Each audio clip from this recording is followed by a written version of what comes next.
bom com vocês? Vamos dar continuidade à nossa aula, certo? Onde nós vamos seguir a apostila, né? A ordem cronológica da apostila. Então, a partir daí, nós vamos começar a introdução de estequiometria, né? Falando sobre grandezas químicas, tá? Bom, o que são as grandezas químicas? Quais são as grandezas químicas, né? As grandezas químicas são medidas utilizadas para a gente quantificar a matéria a partir de uma unidade padrão. Basicamente é isso. São medidas usadas para a gente poder quantificar a matéria utilizando um padrão. E quais são as grandezas químicas que a gente costuma abordar? Né? São a massa atômica, a massa molecular, o número de mols, o número de Avogadro, a massa molar e o volume molar, certo? Então, eu vou falar um pouquinho de cada uma dessas grandezas de uma forma mais detalhada para a gente poder analisar cada uma delas. A massa atômica. A massa atômica, como o próprio nome já diz, é a massa do meu átomo, só que ela é expressa em unidade de massa atômica que a gente chama de U. Então, quanto que é essa unidade de massa atômica? Essa unidade de massa atômica é 1/12, ou seja, 1/12 da massa do meu isótopo de carbono 12. Né? Então, se eu pego lá o meu carbono 12 no modelo de Dalton, né, e divido ele em 12 partes e tiro uma partezinha, essa uma parte vai representar uma unidade de massa atômica, tá? E quanto que é isso para a gente, assim, dentro da nossa realidade, né? Que a gente trabalha numa realidade com grama, miligrama, quilo, né? Tonelada. Então, quanto que é isso dentro da nossa realidade? Uma unidade de massa atômica, na nossa realidade, é referente a 1,67 vezes 10 a menos 24 gramas, tá? E aonde que eu vou ver a massa do meu átomo? Lá na tabela periódica. Lembra que a gente falou na última aula sobre tabela periódica? Então, lá na tabela periódica, a gente procura o nosso quadrado de referência, que no caso aqui é esse que eu circulei. Qual é o quadrado de referência? Aquele que vem dizendo que cada númerozinho, cada coisinha representa, né? Eu olho lá, aonde está a minha massa atômica ou o peso atômico, que no caso aqui é no finalzinho, né? E aí eu vou no respectivo elemento que eu quero e vejo qual é o númerozinho que eu tenho lá. No caso, se for o hidrogênio, é 1, né? Então, é uma unidade de massa atômica. O oxigênio é 16, então 16 unidades de massa atômica. E o sódio é 23 unidades de massa atômica. Né? E a massa molecular? A massa molecular é a massa do meu composto, da minha espécie química. Né? Então, a minha espécie química é composta geralmente por mais de um átomo. Né?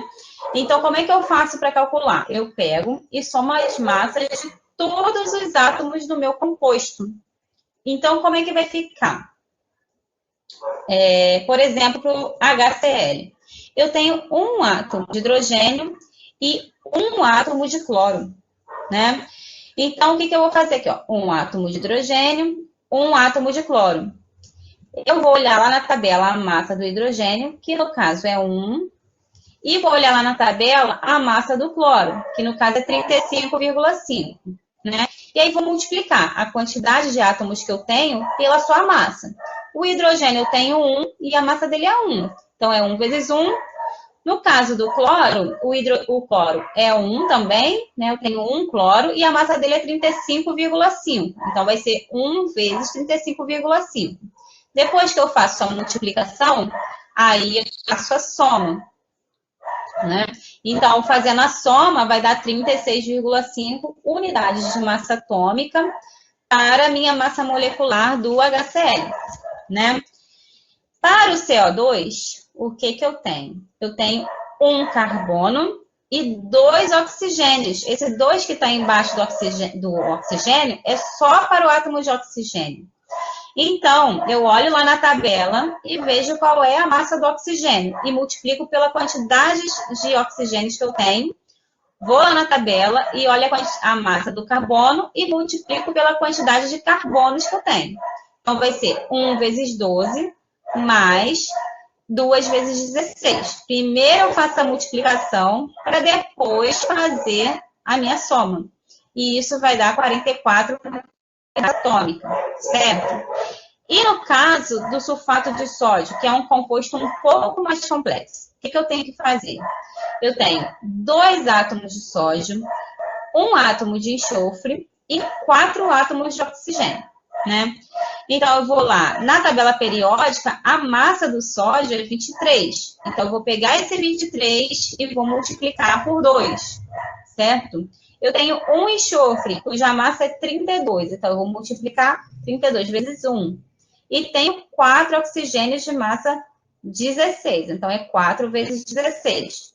Fazendo a conta, a primeira multiplicação e depois a soma, eu vou ter 142 unidades de massa atômica para a massa molecular do sulfato de sódio. No caso do sulfato de alumínio, mesma coisa. Eu tenho 2 alumínios, e aí o que eu tenho que observar é esse parênteses. Eu tenho um parênteses onde o SO4 está dentro do parênteses. Esse SO4 dentro do parênteses, ele vai ser multiplicado por 3, porque eu tenho um 3 aqui fora do parênteses, é uma distributiva. Então, eu vou pegar esse 3 e vou multiplicar pelo enxofre. Como eu não tenho nada aqui, é 1 enxofre, né? Então, é 3 vezes 1, eu tenho 3 enxofres. E 3 vezes 4, que no caso vai dar 12 oxigênios. Então, eu vou pegar a massa do alumínio vezes a quantidade de alumínios que eu tenho, 2 vezes 27, mais a massa do enxofre vezes a quantidade de enxofres que eu tenho, 3 vezes 32, mais a massa do oxigênio vezes a quantidade de oxigênios que eu tenho, 16 vezes 12. Fazendo essa conta, dá 342 unidades de massa atômica para a massa molecular do sulfato de alumínio. E o número de mol? Né? O número de mol é uma unidade de medida do sistema internacional que vai ajudar a quantificar a matéria através de uma relação com um número fixo de partículas, né? Então, eu consigo quantificar a matéria fazendo uma relação com o número fixo de partículas, que é o número de Avogadro, né?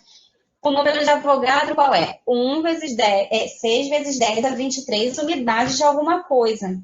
Isso quer dizer o quê? Que a cada 1 mol de qualquer coisa, eu tenho 6 vezes 10 a 23 unidades dessa coisa, né? E esse é um valor padrão, tudo bem? Bom, então isso quer dizer o quê? Que em 1 mol de cadeiras, tem 6 vezes 10 a 23 cadeiras.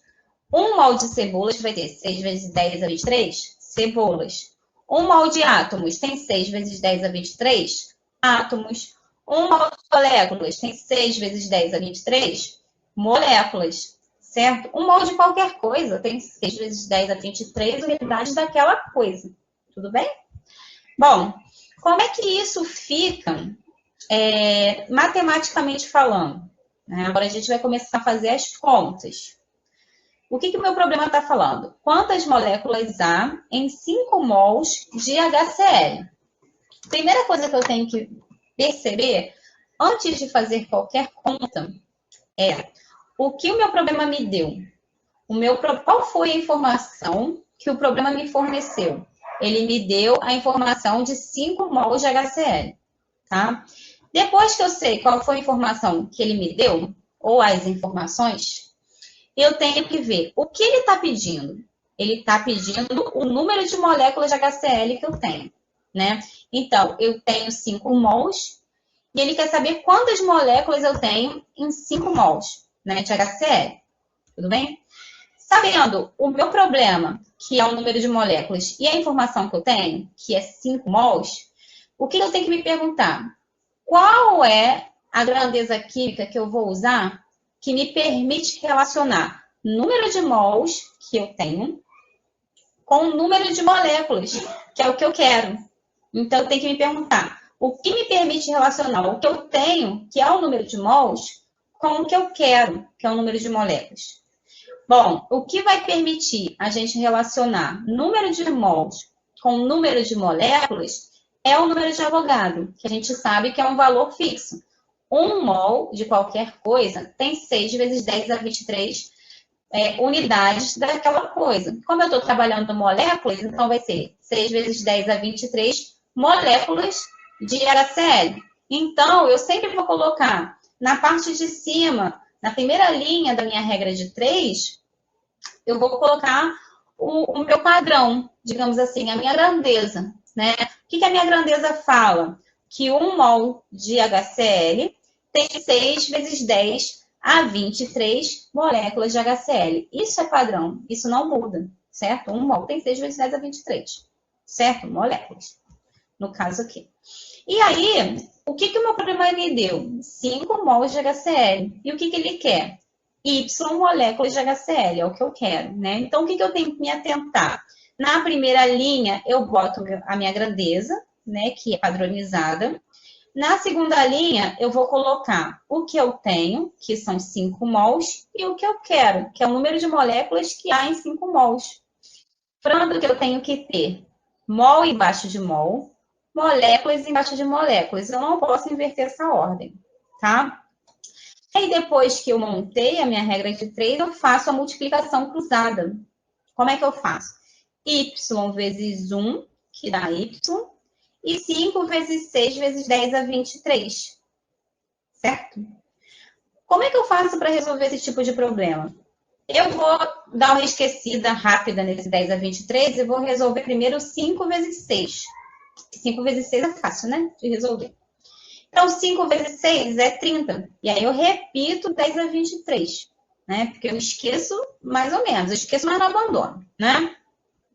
Bom, então eu tenho um número aqui, 30 vezes 10 a 23. Eu não posso usar esse número como resposta, tá? Eu tenho que usar um número que tenha uma casa antes da vírgula. Então, eu tenho que transformar esse 30 em um 3. Como é que eu faço para o meu 3, a resposta que eu vou colocar no final, ser equivalente ao valor 30? Eu pego esse 3 e multiplico por 10, certo? Então 3 vezes 10 é igual a 30. Então, eu posso substituir o meu 30 por 3 vezes 10, né? E aí, eu 3 e repito lá, porque eu só guardei ele lá no fundo do meu coração, eu não abandonei ele, tá? Bom, o que eu sei e que vocês sabem e que todos nós sabemos, graças a Deus, né? Que números exponenciais que têm a mesma base, o que eu posso fazer com eles? Eu posso repetir a base e somar os expoentes. Eu tenho um 23 e tenho 1. Aqui nesse 10 que está sozinho, é 10 elevado a 1, né? Porque qualquer número elevado a 1 é ele mesmo. Então, o que eu vou fazer? Eu vou pegar o 3, multiplicar por 10 e elevar a 24, porque eu repito a base e somo os meus expoentes, certo? Ou seja, qual é a resposta? 3 vezes 10 a 24 moléculas de HCl. Como é que eu faço para calcular a massa molar, né? A massa molar do composto é a massa em gramas que eu tenho em 1 mol da minha substância, tá? Então, é importante a gente frisar que a massa em gramas não pode ser em quilo, não pode ser em toneladas, é em gramas, tá?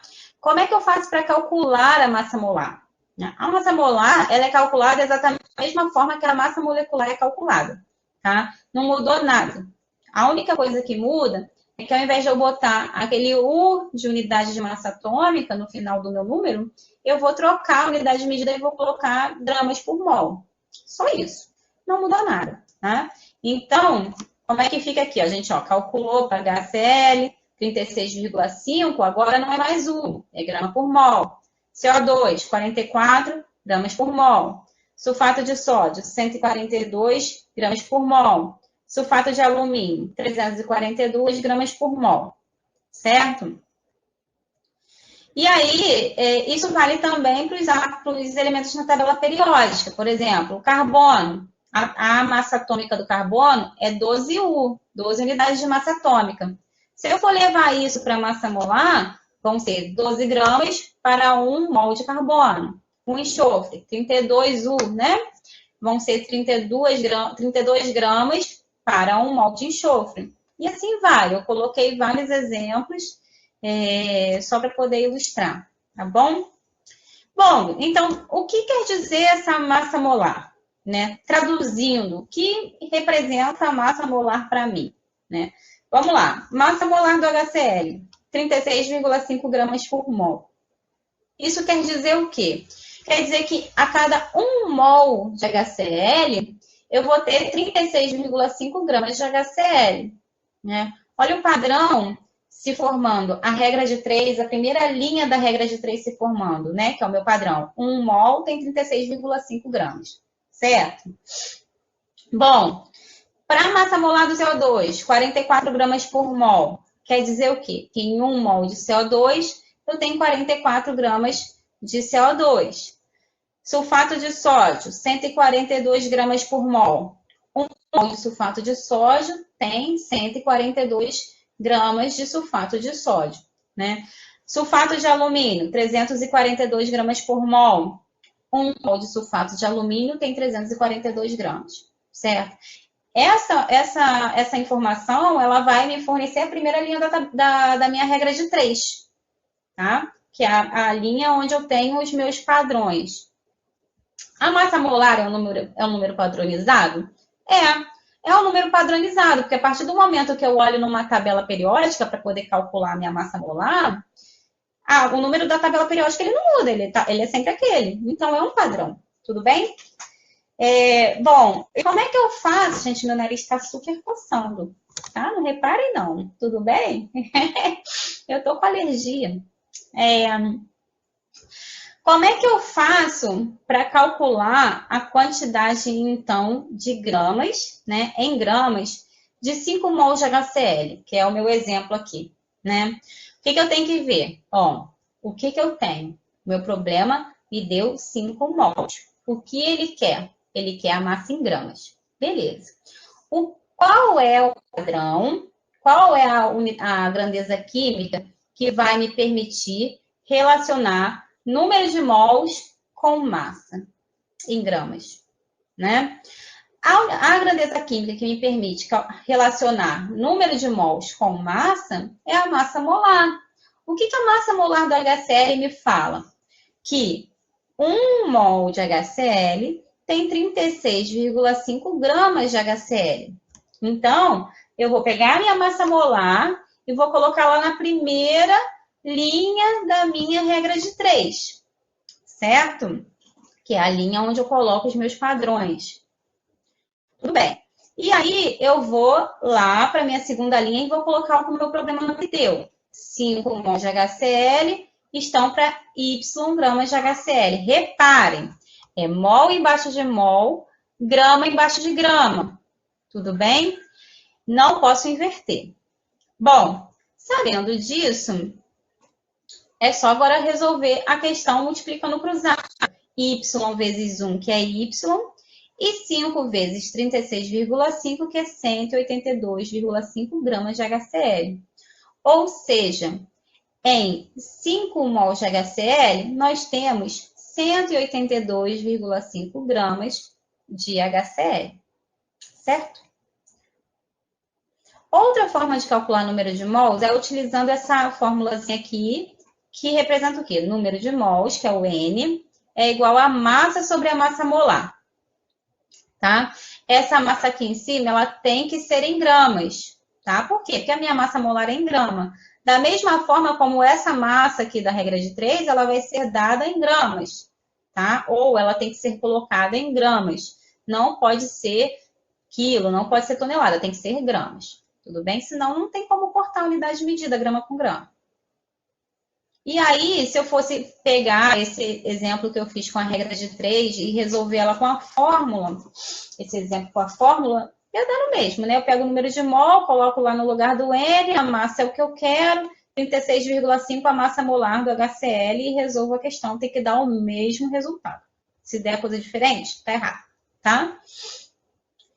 E o volume molar, né? O volume molar é uma outra grandeza química que vai nos permitir relacionar o número de mols com o volume em litros.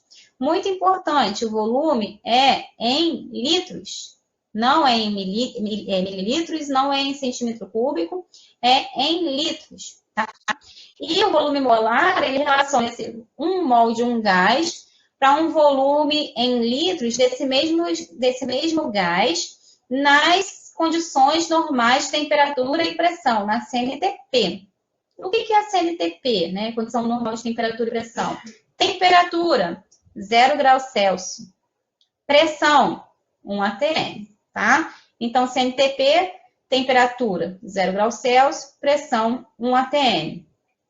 E o que o volume molar me fala em termos de grandeza química? Ele me fala que 1 mol de um gás na CNTP tem 22,4 litros, ou seja, ocupa 22,4 litros. Um recipiente com esse volume, 22,4 litros. Ou seja, a unidade de medida do volume molar é litro por mol, né? Então, como é que ficaria um problema fazendo uma abordagem com o volume molar? Vamos lá. Qual o volume ocupado por 5 mol de HCl no estado gasoso? O que o problema me pediu? O problema me pediu um volume. O que o problema me deu? O problema me deu número de mols, certo? Então, o que eu tenho que pensar? Qual é a grandeza química que me permite relacionar o que eu tenho, que é o número de mols, com o que eu quero, que é o volume? Bom, a grandeza química que me permite relacionar mol com volume é o volume molar. O que o volume molar me fala? Que 1 mol de um gás tem 22,4 litros. Então, foi isso que eu coloquei na minha primeira linha da regra de 3, que é onde eu coloco os meus padrões. 1 mol de HCl tem 22,4 litros de HCl, ocupa 22,4 litros em um recipiente, certo?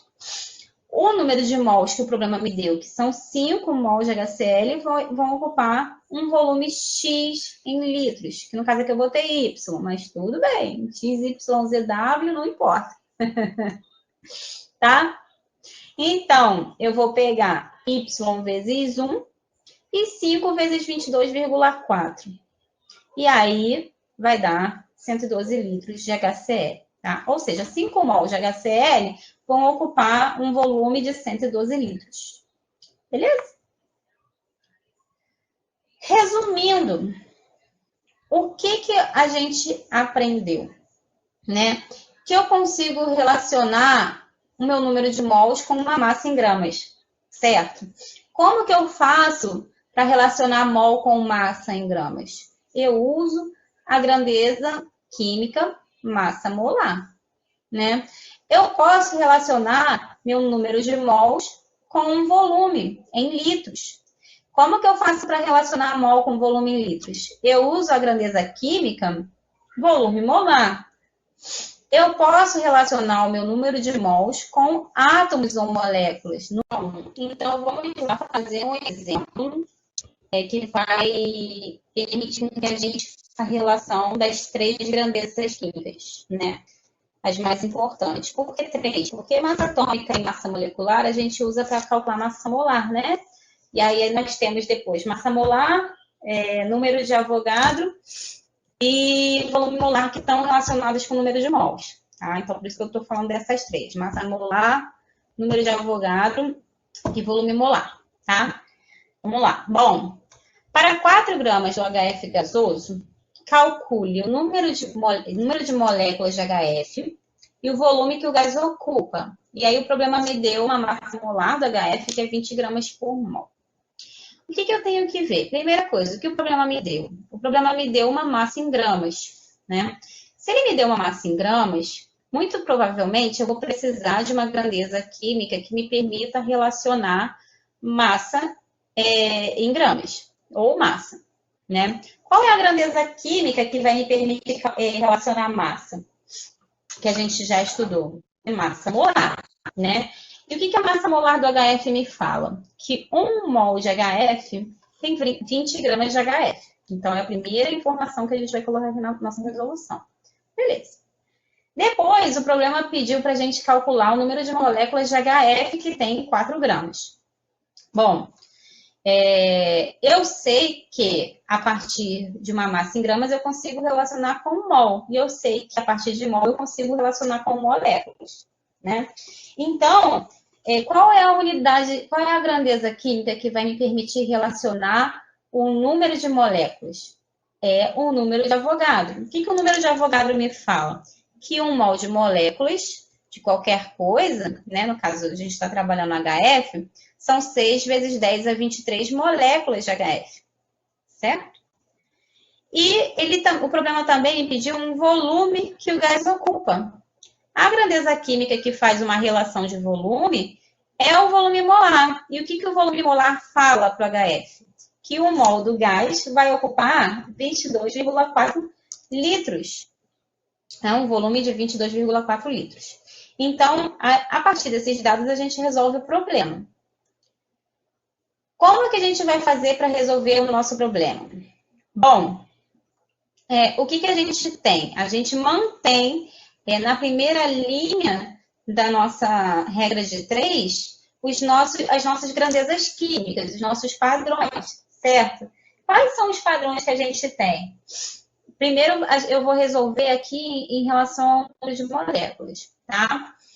Eu sei que 1 mol de HF tem 6 vezes 10 a 23 moléculas de HF, né? E eu sei que 1 mol de HF tem 20 gramas de HF, certo? Então, essas são as informações que eu vou colocar na primeira fileira, na primeira linha da minha regra de 3. Por quê? Porque na segunda linha da regra de 3, o que eu estou relacionando? Massa em gramas, que são 4 gramas, com o número de moléculas. Então, na primeira fileira, na primeira linha, também tem que ter uma relação de massa com molécula, que nem na segunda, certo? A partir daí, a gente faz a regra de 3 normal, multiplica cruzado. Y vezes 20 é igual a 4 vezes 6 vezes 10 a 23. E fazendo essa conta, Y é igual a 1,2 vezes 10 a 23 moléculas de HF. Ou seja, em 4 gramas de HF, eu vou ter 1,2 vezes 10 a 23 moléculas de HF.